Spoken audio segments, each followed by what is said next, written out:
to the Empowering Podcast. I am with a very special guest. You see, the new year just started. And being that we are now in a position to start fulfilling our goals, I wanted to make sure to bring someone on, a professional, someone who is really good at personal development and has a lot of stories to share. I am very excited to be here with him today. This is Sheldon Crocker. Please introduce yourself. Everybody. Hello, everybody. It's great to be here. Thank you very much for having me on your fantastic podcast. I really enjoy listening to all the episodes I've heard. My name is Sheldon Crocker, and I'm from Newfoundland, Canada. I've been involved in business for about 6 years, I guess. And I believe that everybody has an inner greatness, and I believe that everybody has this power within them to overcome their obstacles. And I do help people by reaching out through my speaking gigs, and I share my story of overcoming the obstacles that I've overcome in my life in order to help others to feel confident to overcome their own.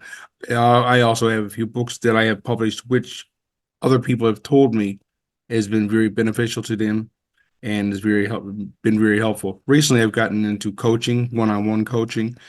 I haven't really had the opportunity to have any clients yet, but because it's very new starting up. So that's a little bit of me.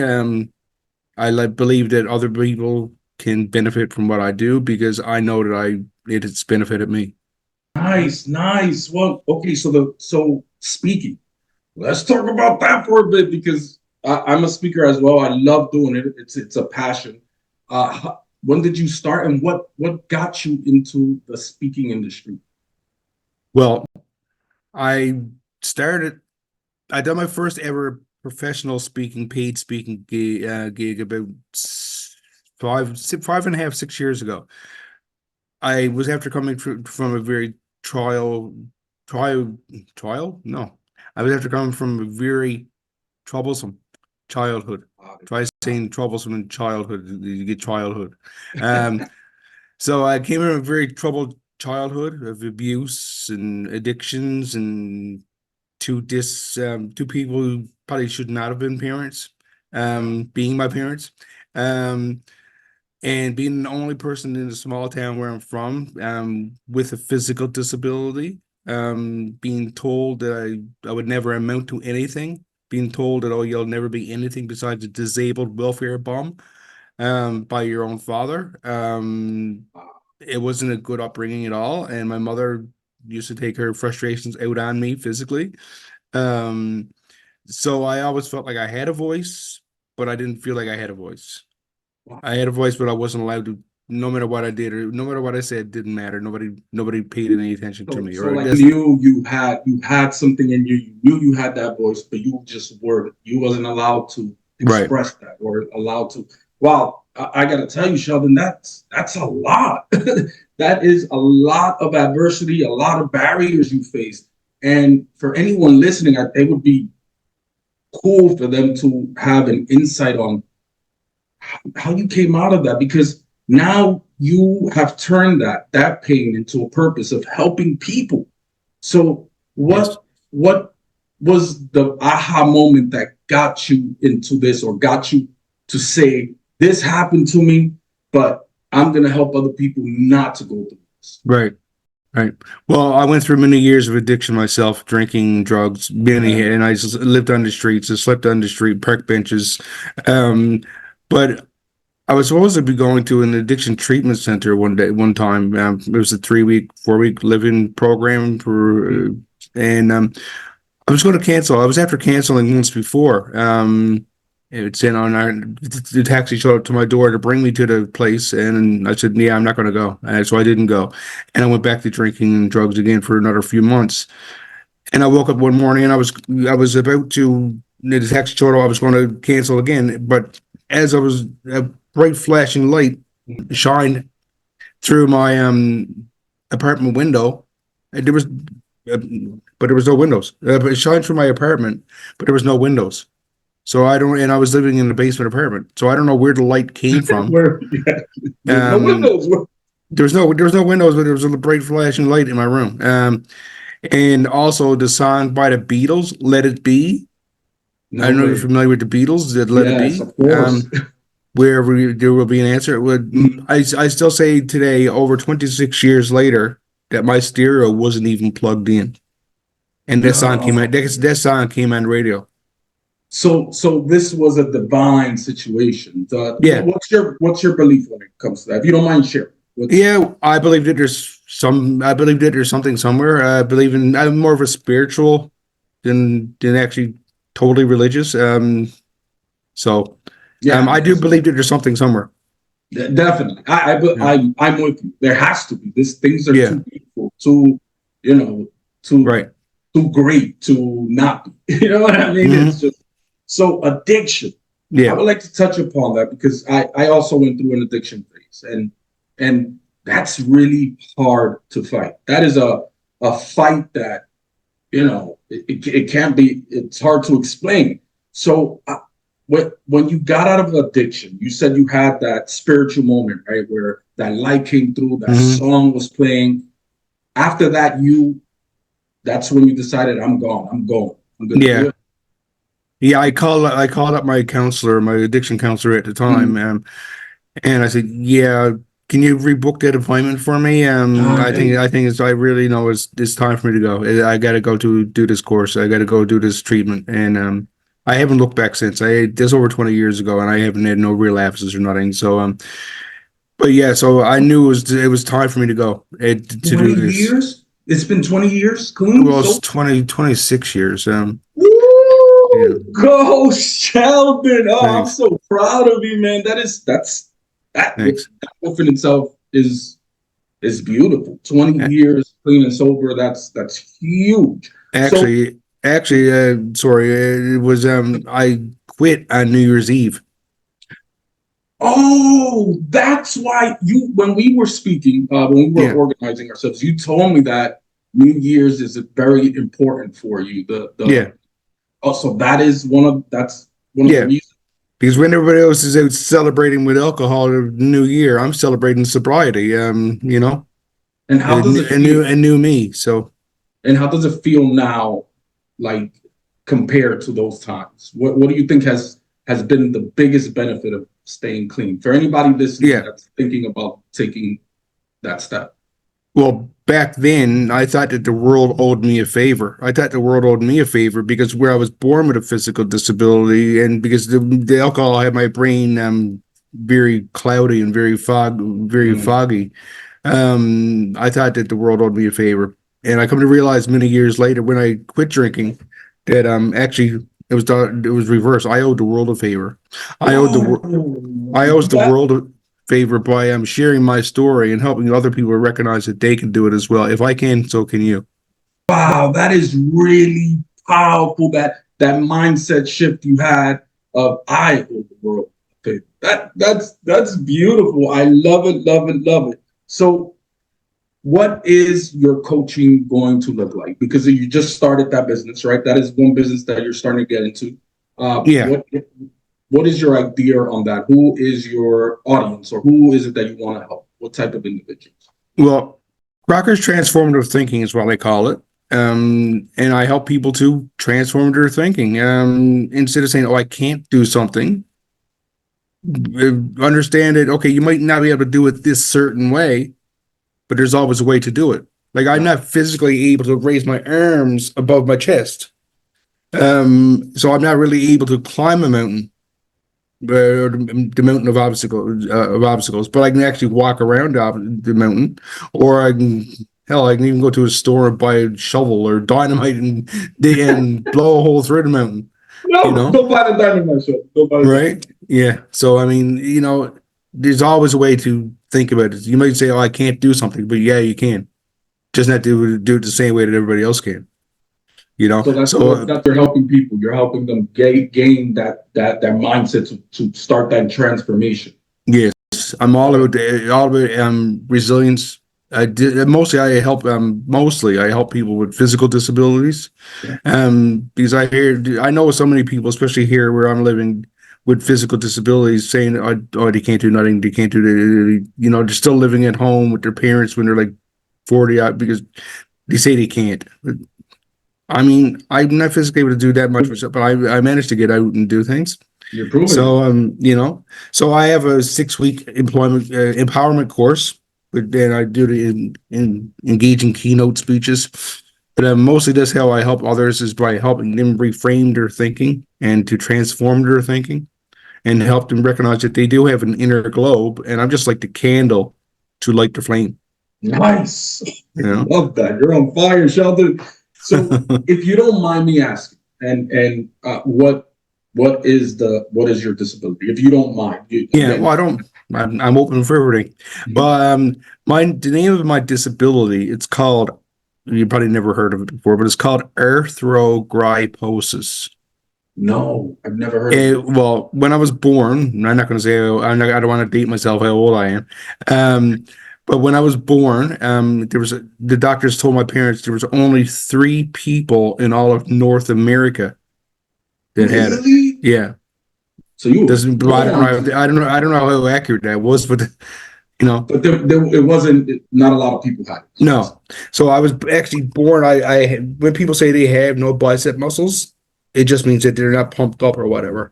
But I mean, I literally do not have bicep muscles. Like, yeah, Really? and so I was born with 2 straight arms. Like my left arm, it doesn't bend at all. And when I was born, like 2 of them were straight, but the doctors permanently bent my right arm at the age of 4 or whatever by shortening up ligaments and whatever they Mhm. did in order for me to be able to wash my face or Wow. feed myself or whatever, you know. So that's part of my disability. It affects the joints and muscles and ligaments of a person. Wow, that I'm telling you, Sheldon, that's actually really powerful. That I mean, you have this disability and you're able to do what you do because I looked at your stuff and it's amazing, right? You have how many books you have? I think Yeah, well, thank. I have the second one behind me. That's going to be launched now on the 25th of this month, and I have the third book. A 3-book trilogy of my life. Most people, when they do an autobiography or a memoir, only do one. Well, I mean, I could have done all one, but it would have been like 2,000 pages. So, I mean, I decided to have at the beginning. The first book is called "Keep on Walking," and ironically enough, I called it "Keep on Walking" because when I was younger, because of my disability, the doctors told my parents that I might never be able to walk on my own. But it's only like the COVID pandemic got my time frame all screwed up. But Mhm. um, 7 years ago, 6 years ago, I completed a 10-mile road race. Um, I finished ahead of like 10 other people or whatever. But for a person who might never be able to walk on their own to be able to finish a 10-mile road race, um, it's amazing. It's you know, powerful. It's a very powerful thing. So let me ask you this: what is it that makes you tick? Because what it means is you had every excuse in the world to not to give up or not to try hard, or like you said, there's a lot of people you know that or where you live that have these disabilities and are not working on themselves or not, they're just living home. What makes you different? Like why what that mindset or that feeling that makes you say, I'm gonna just fight and I'm going to do it no matter what's happening to me. right. What is that? I just knew that I just always remind, no matter how far down I was, no matter how many park benches I slept on, no matter how many ditches or rocks in the ditches I used as pillows pillows, I knew that there had to be a reason why I was here. And it was just up to me to discover and find out why I was here. And after I finally quit drinking and doing drugs, I discovered the reason why I was here was to be the voice or to be the voice to help others find their voice, you know? Nice. I like that. I like that. And how long have you been in the self development field now? More or less. Well, it started off with my first speech when I actually it was a community center kind of Mhm. living residence place that I lived in for a while after I was just stopped drinking or stopped my addictions. And they approached me about a year afterwards and said, "How would you like to give a talk at one of our annual general meetings?" It's like, me, I got nothing to share. Who are you talking about? He's like, Sheldon, you've had quite the story. You got quite the story. You've lived quite the life. It's like, okay. They said, no worries. It's gonna be about 10 people there that you know, right? But I come to find out afterwards, he didn't tell me how many people were going to be there in general. They didn't tell me that there was going to be 700 people there. Oh no! So you show up and you say, "Oh my God, how did that feel? How did that feel?" Well, I was like, well, I'm here. Might as well throw me into the deep water right away. You gotta do it. You gotta do it. I gotta tell you something. From the times that we have spoken and now hearing this story and hearing what you've done, especially that, right? You have a lot of courage. Where do you think that courage came from? Because it's courage. Courage. You have that ability to fall and get back up and keep going. So where do you get that? How do you get that? Thank you. Well, there's a phrase. I don't know if you've heard it before or not, but redheads are stubborn. Redheads are spitey, or redheads are stubborn. Well, I'm as you can tell, I'm a redhead, right? So I guess it's just stubbornness, spitiness, saying no, you're not going to keep me down. Because when most of my life, my father would, like I said, would tell me that you'll never amount to anything. I come to realize, like, who the heck do you think you are? Yeah. I'm going to prove you wrong. So I always felt like I needed to prove myself. And if I didn't feel like I needed to prove myself, I probably wouldn't have. So I'm grateful that I had my disability. Because I don't look at it as a disability. I look at it as now it's a slang term. You know how most people, when they're saying something, like to say THIS, like this, overcome disability, this whatever. Here in Newfoundland, the old timers would say DIS. Not in as to diss somebody, but in just saying this computer. They would just say DIS, like got it. So right? That's it. So I believe I have disability. I have disability to overcome obstacles. I have disability to step outside my comfort zone. Got it. Yeah, I mean, it's a lot. It's a lot. What you've gone through is tremendous. It would break most individuals. So, I from meeting you, I say you have abilities. You have the ability to do so much, and you're using that courage. So, where are you from again? Newfoundland, Canada. Canada, we got Canada on the show. you just broke a record. So, what would you tell for someone who is disabled right now, right? And listening to someone, and what would you tell them to start doing, or to get up and fight like you are? Don't let nobody hold you back. Don't let nobody tell you what to do. You decide for yourself who you are, and you decide for yourself what you want. Just because other people try to hold you back, take that and use that as the fuel to stoke your own fire, to move yourself forward, and to know that emotional resilience is pivotal in personal transformation. Being able to bounce back from adversity is what helps you become stronger. So to see your disability as a strength, not a weakness. Oh, I love that. Yeah, I believe in that as well. The obstacles we face are usually the strengths we have, right? And there's this thing, and like you've touched upon the judgment a few times from your parents, and is judgment a huge thing for you? Like people judging you, or people have in the past? Yeah. Well, I felt I was judged my entire life. Yeah, there's only one judge. And there's only one judge, the man above, the woman above, or So yeah, I when people were judging me, it was like, it would just motivate me to do even more. It's like, who the heck do you think you are to tell me what to do? It's like, who are you? And right? I'll show you. Yeah, you're completely right. Dr. Wayne Dyer says, I might not get it right. He says a quote that I really like. He says, when you judge others, you are not defining them, you are defining yourself. And I think that is so true. I think when someone judges you, it's based upon their reality, right? On what they're seeing and what their experience and their limitations. So whenever they do that, it's just a mirror into themselves. So how did you get through that? Because I faced a lot of that's really hard to face, right? A lot of people face judgment. How did you get through it, facing all this judgment of you? Right.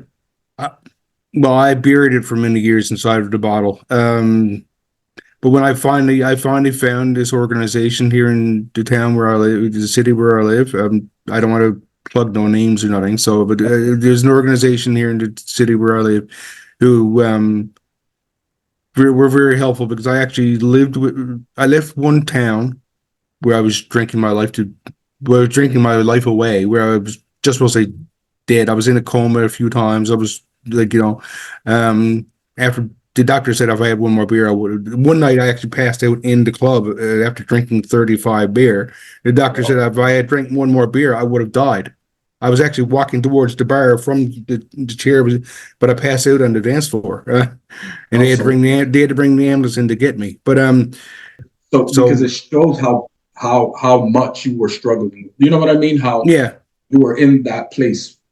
yeah. Well, as I said, I got myself buried in the bottle, but so I moved from one city to Mhm. another. I actually where I don't drive my own vehicle. I walk. It was like 100 miles. Yeah, I know. I can't I think even it was walk. That's close to 100 crazy. miles. Maybe only 70 miles. But I Is it walk like a from. big city? Is it a big city or where you Well, or no? there are no real big cities here. I mean, where I live, but I I live right now. I live in a place that's got like 100,000. That's the biggest city that Yeah. there is in the place where I live. I live on an island, so 100,000 is the capital city where I live now. But I moved from a place that only had like 7,000. Oh, that's nothing. But That's before nothing. that, my original hometown only had 300. Um, Never experienced that. I yeah, promise. I'm from New York City and then mm, Miami and then Orlando. Like right, I've never experienced that small of a town. I think right. it's pretty cool. Right. So I actually didn't even know. I knew I could either stay in the town where I was living and drink myself to death, or I could attempt to walk to the city where my mother was living and probably die on the way walking. It's so far to I walk, probably would have. you know. But it's try to have a better life for myself. So I moved into the city where my mother lived, stayed with her for a while, and I was still drinking more than what I should. And she was remarried. She was married, and not to my father. She was remarried, and he was saying, "I married you, not this drunken bum." Um, No. yeah. So my mother actually attempted suicide twice. Thank God, she's still alive. She tried to take an overdose twice. Um, but so she's still alive. But because she was put in the hospital for a while, I couldn't stay there with just him, it's him because he didn't want me there in the first place. So I was still going to college at the time. And I was going to college at the time. And I was going through these addictions, and the social worker and the guidance counselor, I guess, at the college, used to work at this organization where I ended up going, the treatment center. And she said, I'll say if I get a meeting set up for you to go there and visit them to see if they can take you in or whatever. Mhm. So I went there, and usually it's a 6 month waiting period. And so I had to interview with them. They said, how soon can you be back? It's like, isn't there like a waiting period? She said, no, you're a special case. You can move in today, because you need a place to go.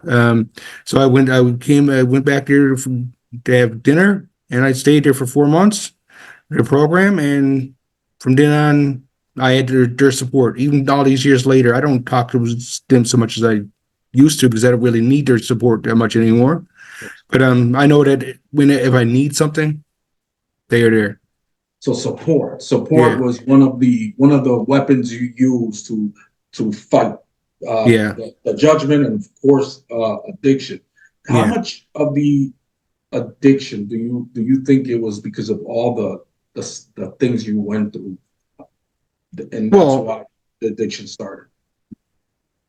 Well, I mean, ever since I believe it was quite a bit of it because I started drinking when I was like 8 years old. I mean, or maybe Hell, 9 years old. Yeah, and I remember my mother took a photograph one time when the really old fashioned Polaroid cameras, um, and me sitting on my father's lap.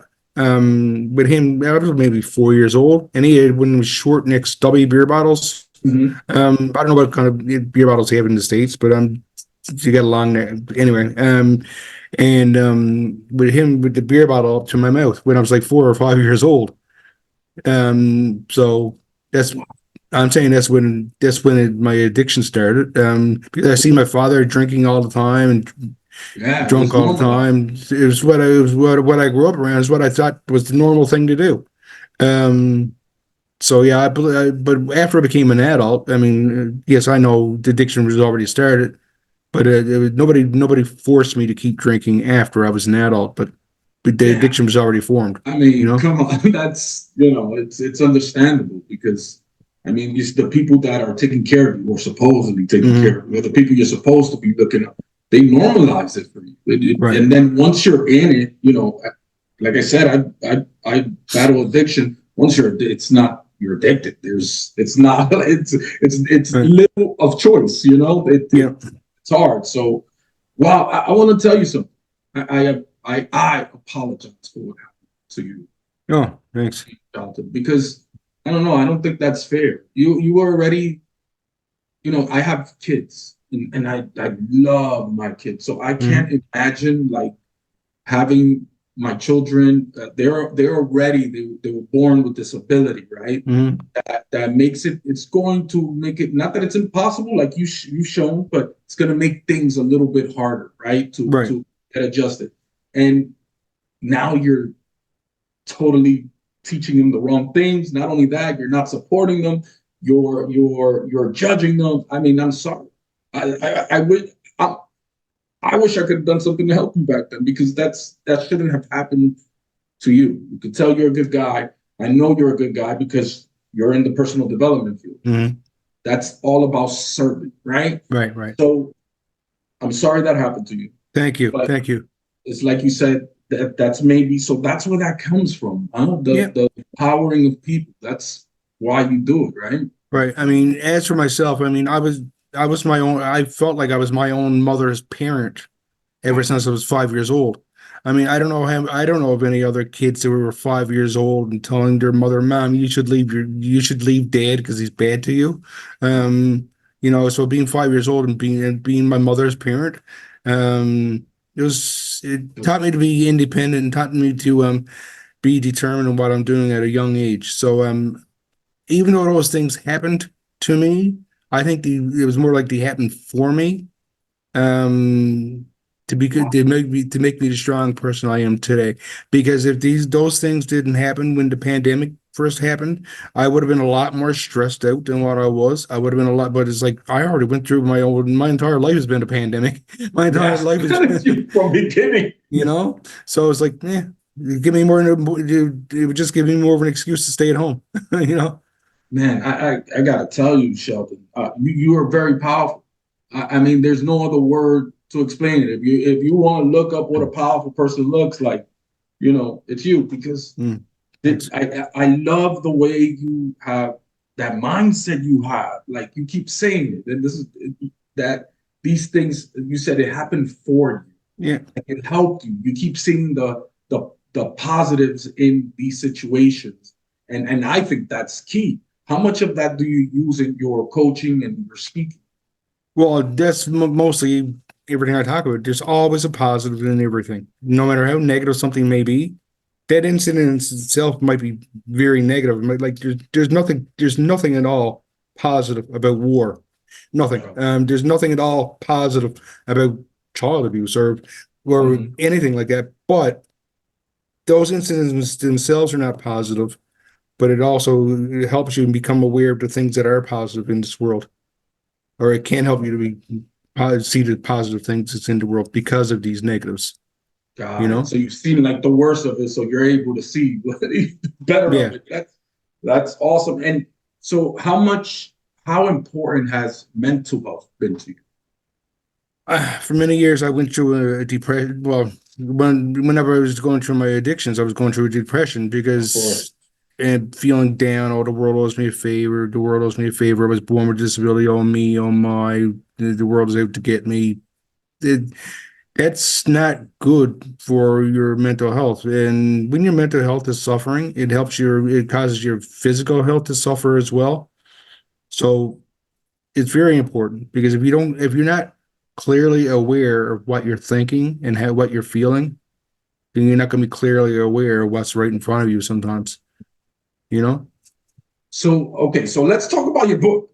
That was, thank you. And thank you for sharing. Seriously, that again, it just shows your courage, your courage, your courage, your courage. And I can tell that the reason you're sharing is in hopes that it helps someone, whoever listens, and it does. Stories of empowering stories really do help people, and that's why you're a speaker. So thank you for sharing and helping someone. So let's talk about the new book that is coming out. I see the cover behind you. Beautiful cover, by the way. Beautiful. The Road to Resilience. Do you want to talk a little bit about that? It looks beautiful. Right. Thank you. Well, it leads off from the first book to Keep On Walking, and the third book is called From Trials to Triumph. But the second book here, The Road to Resilience, is about the things that you discover along your way of recovery. Mm-hmm. It's about the things that you learn while you're looking to become more resilient with the things in the trials and tribulations in your life.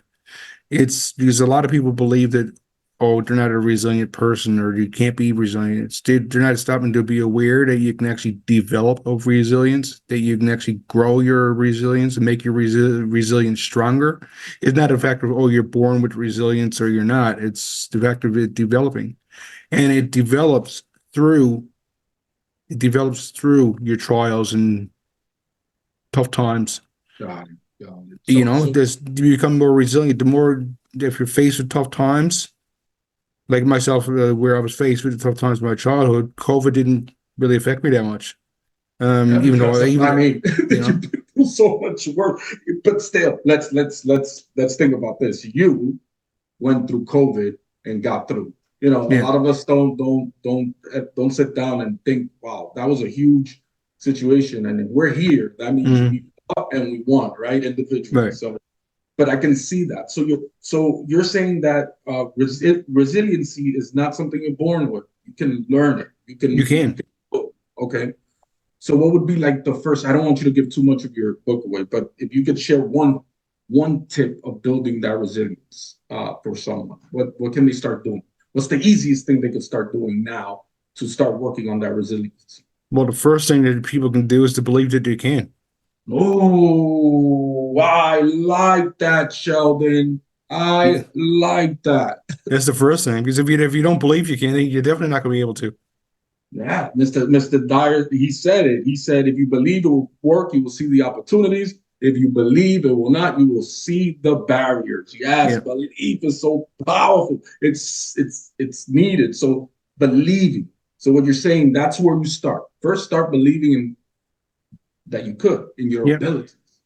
All right. What else? Tell me about the other books. You mentioned the other ones as well. Yeah. Well, the first book, Keep On Walking, is Keep On Walking, a journey of transformation and inspiration.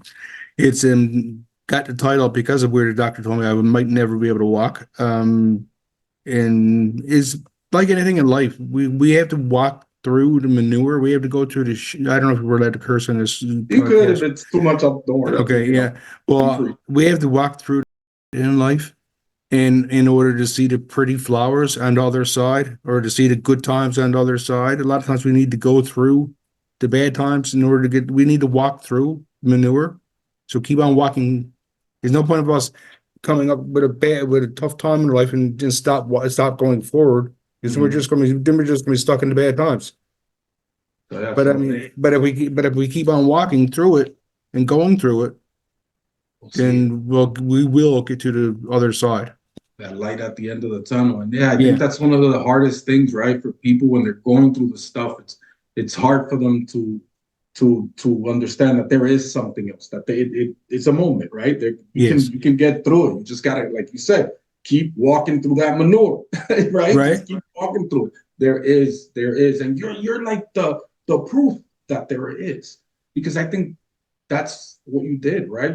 Yeah. You I kept kept on walking, even though I wasn't supposed to. And the book, the first book, is about my childhood. It's about my physical abuse by my parents. It's about my addictions. It's about how I got sexually abused by my babysitter when I was like 4 years old. It's talking about how I lived on the streets. Actually, there was a time that I actually ate donuts off the sidewalk because I didn't have no money for groceries. It was, but at the same time, I managed to go to 3 colleges and graduate. Yeah. So You're a warrior. You're a warrior. That's what you are. You're a warrior, my man. You thanks, thanks. you just keep you fight. That's what you said that that day that you saw the light and you heard the Yeah, music, you knew there was something more. yeah, You're born to fight. That's your job. That's what was given to you. And now you're gonna help people. Now you right. have been helping people fight as well. So, are you proud of yourself for all this? I don't tend to look at it as for myself. Yeah, I guess I am. Yes, I'm. It's as simple as subtle pride, but yeah, Mhm. it's. I'm not going I'm around proud. boasting. I'm not going around boasting or anything, but yeah, I feel accomplished. I feel, You should. you I'm know, proud of you. I'm very, very proud of you. There's people that have much less barrier, not to compare to anyone, yeah, because everything, the end of the world is different for everyone. So I'm not comparing, but there are people that don't even have half or less than what you've gone through and aren't fighting the way you're fighting. So I as a human to another human, I am very proud of you. I am very happy that you are here on this earth doing what you do. And I know you're gonna help people for real, because the best, I own a counseling agency, and the counselors always say the best counselors are those who have suffered pain, because right. you know what it is like, been there. So can you imagine how many people you can help with your story and with what you do? I'm so happy that you're starting the coaching thing. Are you excited about that? Oh yes, for sure. The more people I can help, the more people I can reach, the more people I can help.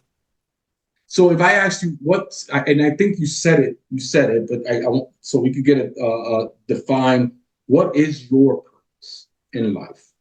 My purpose in life is to be the guiding light to help others to find their own light in the darkness. Yeah, I just wanted you to say it again because I love it. I love it. And so, any speaking events coming up that people can look for you, can Yeah. look for you. Well, I do have it wasn't I don't know if it was considered a speaking event, but I do have another podcast coming up this afternoon. And You're you're on fire, bro. and You're on fire. I do have a speaking opportunity, a speaking event coming up now, January the 17th. It's called Elevate Your Coaching Business. It's going to be done online. I do have two more just coming up next month. It's going to be one that's going to be on the local television station here where I live. And I do have another one that's coming up, National Disability Awareness Month. Um, Yes. Wow, you're busy. You're very I'm busy. keeping This is busy. amazing. Very, very amazing. Thanks. So, what would you tell if right now your client is listening to you, or someone who really needs the help, a potential client, someone who's really in a dark place, right, with whatever they're going through, what words of encouragement would you tell them right now? Remember that you have the capacity to overcome adversity and emerge stronger, regardless of your circumstances. Embrace your inner strength, believe in yourself, and take the first steps towards the path of empowerment and resilience. Love it. I love it. The first step would be believing in yourself. Belief. It's powerful, believing in what your abilities are. So yeah, you're like completely right. I was homeless as well, which that within itself is that's tough to be. Mm. I mean, you experienced it. That is a tough situation to look around and see people that have things, right? And people that have the ability to get food, and people that have, and they're going about their day. When I went through it, I was very angry. I was very angry at the world, because it's like you. I thought, how can you leave me here, right? How can Yep. you leave me here? So how did you get out of homelessness? If you can share a little bit, or what helped you get out of homelessness? Because homelessness is a big problem right now. Right. Well, it was the organization that I dealt with, or worked with, or connected with. They The actually support, yeah, the one you spoke about. the support I had before. They actually, there's one department of their organization that actually helps people find housing, and they help people with being placed in safe environments. So it all started after I quit drinking. And I started being more outgoing, and more not so Mhm. held back, and I was actually reaching out for help because I finally believed that Just hard. yeah, it Being out from was, hard. well, coming from being an only child, never feeling like you had a voice. So the support was a huge factor in a lot of things, but fighting that addiction was, I guess, the first step, huh? Yeah, it was, because it's start with the small steps. All the small steps add into a big step, because even I know it's an old cliche saying, but 1,000 miles begins with a single step. Oh, I You know, like that. I believe it was Lu Zhao, a Chinese Wait, philosopher. I wait, wait. believe Say, what was it? Say it again. 1,000 miles begin with one step. That's good stuff. So that was your first step. That getting Yeah. help for that addiction was like a critical step, obviously. Well, And the first step was, like I said, believing that they were always here for a reason. so belief, and definitely fighting those addictions, because Yeah. yeah, when you're going through that, how hard was it to overcome the addiction? It wasn't easy. It wasn't easy. Like I said, I canceled going for treatment once, and I was hemming and hawing about, should I quit? Should I not drink? Should I quit, for like months before I actually did. I remember sitting in the bar and just like pressing order a drink, and pushing it back between me and the bartender. I don't want it. I need it. I don't want it. I need it. For like Mhm. weeks and weeks and weeks. And So you were fighting it for some time oh yeah, before before I actually did. But that. once I did, I just, yeah, I'm an all or nothing type of person. Is like, I'm going to do something, I'm going to do it. It takes me a while to It's, make up my mind to do things, but you know, it's changed everything. Well, obviously, look at what you've done with everything. Obviously, you're an all-in type of person. It's obvious thanks, because you've done so thanks. much. And I'm excited for the clients that you do and will help. I know you're a great value as a coach because you've been through it. What else would you like to? Is there anything else you would like to share with people that are listening or that haven't asked? Yeah. Well, there's so much to discuss. I just was inspired to share my experiences and insights and strategies to help others to do the same, to know that they can. And that's still what it all boils down to, I believe, is that belief in yourself. That's right. That's And they people say, well, how can I believe in myself when my times are so tough? It's like, well, you could either sit there and not believe in yourself, and things will never change. Or even if you believe that, okay, I believe I can get out of bed today. belief in Or, yourself. oh, I believe that I can put my shoes on today and walk out just outside my apartment door right now. I mean, that's better than just saying, "No, I can't, I can't, I can't." So that's just what I tell people: believe in, even in something small. So I like that. That's actually really good advice. Just start there, right? And that becomes a habit once you start doing Hmm. that. So how do people find your books? How do people find your coaching services? How do people find you for speaking? If you want to share. Right. Well, my website is Sheldon's transformativethinking.com. And I'm on Facebook, I'm on LinkedIn. Just two main places where I'm located to. I believe that you have my links that you. And I'm gonna put all the links up. And the books they can find on the website. Is that where they will go to? Oh yes, you can find my books on the website. They're also on Amazon as well. Well, the first book is on Amazon. The second one's not launched yet, but so I'm going to be putting out a link through Facebook World to for the January 25th. I'm going to have my major launch for this book behind me. I'm definitely getting it. I have to. I need to read it. I need to. Is it hard copy and or is it just electronic? So people know. Yeah, well, you can get a paperback, you can get a paperback, or you can get a ebook, whichever whichever you I'm prefer. still a paperback kind of guy, unfortunately. Right. That Same dates me. That dates us, right? Yeah. But I don't know. I think it's the experience of turning the page, and I don't know. I just love the physical form, the physical book in your hand. Even just the smell of the book is like, right? Yeah. Well, I'm gonna. Is there anything else you want to share before we go? I just wanted to say thank you for having me. It's been a pleasure sharing my journey and experience to all the listeners out there. Remember that they can overcome and that they will overcome if they believe that they can, and embrace it. And you'll be amazed at positive outcomes you can achieve in your life.